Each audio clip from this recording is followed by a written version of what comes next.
Olá, parece que o Flamengo está mesmo se movimentando forte no mercado, hein? E um nome vindo da Europa, lá da Inglaterra, esquentou bastante agora. As informações que estão chegando, né, são de que um atacante está muito, muito perto de ser anunciado. Sim, sim. Tudo indica que o alvo é o Michael Johnston, um atacante, 25 anos, escocês, mas que joga pela Irlanda, né? Ele estava no West Bromwich Albion. As fontes que a gente tem, olha, sinalizam que a negociação avançou bem rápido. A chegada dele já é dada como, assim, bem encaminhada mesmo. Então, o nosso papo hoje é para isso, né? Para a gente mergulhar um pouco em quem é esse jogador, o que ele pode oferecer e por que o Flamengo, agora com o Filipe Luís, vê ele como uma peça importante. O que a gente sabe da trajetória dele? Bom, ele é cria da base do Celtic, um clube gigante lá da Escócia, né? Todo mundo conhece. Teve também uma passagem, foi por empréstimo no Vitória de Guimarães, em Portugal. Então, assim, já tem uma experiência fora ali do Reino Unido. Ah, interessante isso de Portugal. E outra coisa curiosa, nasceu na Escócia, mas optou por defender a seleção da Irlanda. Coisa de raízes familiares, né? Entendi.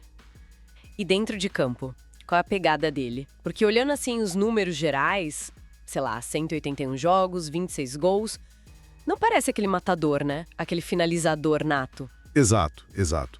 Os números podem enganar um pouco se a gente olhar frio. O Johnston não é bem um centroavante, sabe? Ele é mais o que a gente chama de atacante construtor. Como assim? É um jogador de lado de campo, mas com muita qualidade técnica, inteligente taticamente, bom drible. Só que ele participa mais da criação, da organização das jogadas do que tipo da finalização em si. Ele gosta de buscar o jogo, sabe? Quebrar a linha com passe, com drible, combinar ali com os meias. Não é o cara que fica esperando a bola para empurrar para dentro. Ah, agora faz sentido. Isso casa com o que a gente ouvia falar, né? Que o Flamengo buscava um jogador com esse perfil pro lado do campo. Uma posição que parecia mesmo precisar de mais opções, talvez mais criativas. Era prioridade, né? Sem dúvida. O elenco sentia um pouco a falta de um jogador assim, principalmente para variar mais as jogadas de ataque, não ficar tão dependente, sei lá, do Arrascaeta o tempo todo ou de outros jogadores-chave. E o Johnston pode jogar nos dois lados, flutuar por dentro. Isso dá uma versatilidade tática que, com certeza, o Filipe Luís vai gostar. Ele tem essa manha de receber a bola ali entre as linhas, girar rápido e fazer tabela. Isso ajuda muito contra a defesa fechada. E essa experiência na Championship, a segunda divisão inglesa, é uma liga que a gente sabe que é super física, muito competitiva. Isso ajuda na adaptação aqui ou pode ser um ponto de atenção? É um ponto interessante, sim. Por um lado, mostra que ele está acostumado com jogo de alta intensidade, né? Muita disputa. Isso é bom. Por outro, claro, o estilo aqui é diferente, a pressão da torcida do Flamengo, o calendário sul-americano, tudo isso é um desafio, exige adaptação. Sim, sempre exige. Mas a diretoria parece confiante. Acreditam que ele tem essa disciplina tática, a qualidade para agregar valor. É visto como uma oportunidade estratégica mesmo, de mercado. E essa movimentação toda se encaixa numa estratégia maior de reforços, né? Porque também se fala bastante na busca por um meia. O nome do Carrascal vive aparecendo aí. Exatamente. São necessidades, digamos, complementares. Enquanto um meia como o Carrascal viria mais para reforçar ali o setor de criação central, né?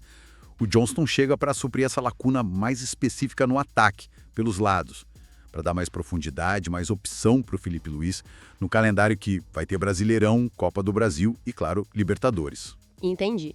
Ele não vem para ser a estrela principal, mas uma peça importante para o coletivo funcionar melhor. Isso, perfeito.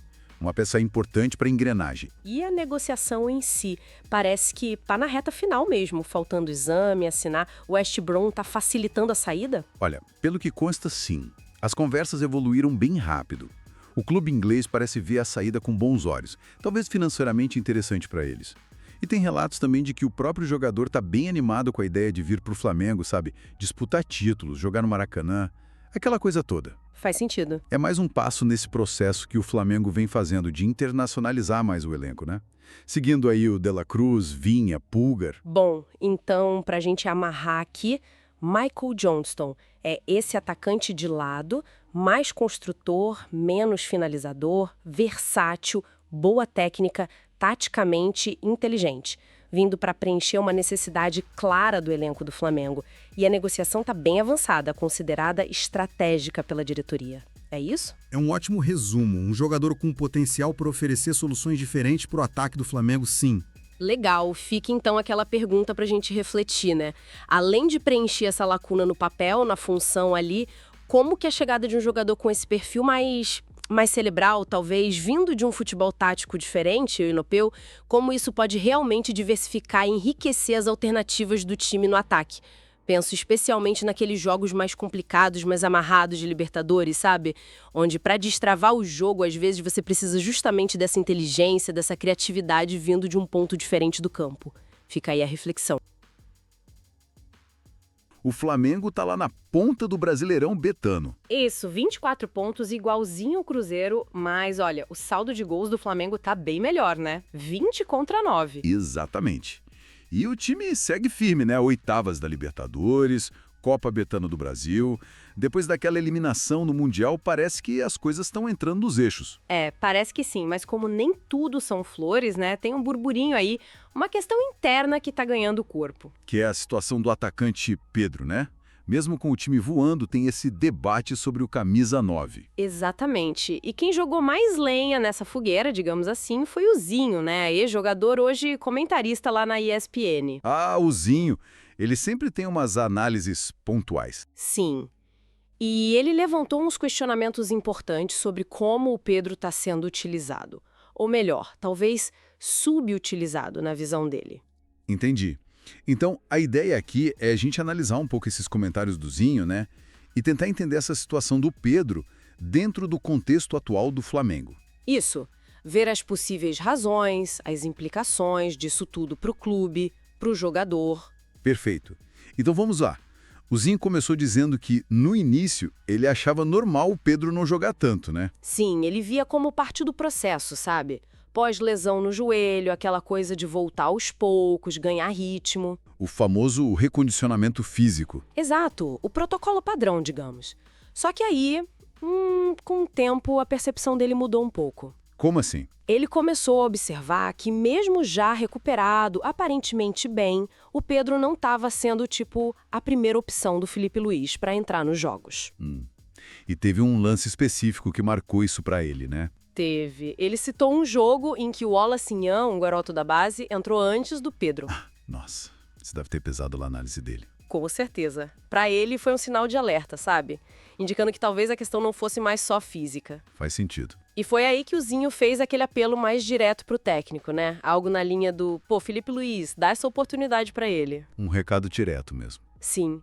O argumento dele é que agora, com o Brasileirão pegando fogo e a Libertadores afunilando, é o momento de ter um cara como o Pedro em campo. Ele precisa jogar. Mas, por outro lado, o próprio Zinho levantou uma hipótese tática, não foi? Sobre o Felipe Luiz talvez buscar mais mobilidade no ataque. Isso, ele ponderou sobre isso também. Que talvez o técnico prefira um ataque mais móvel, com jogadores que flutuem mais, troquem de posição. E o Pedro é mais aquele centroavante clássico, né? De área, finalizador. Exato. Nesse cenário de busca por mobilidade constante, talvez ele não seja a peça de encaixe imediata para o esquema que o Felipe Luiz tem em mente.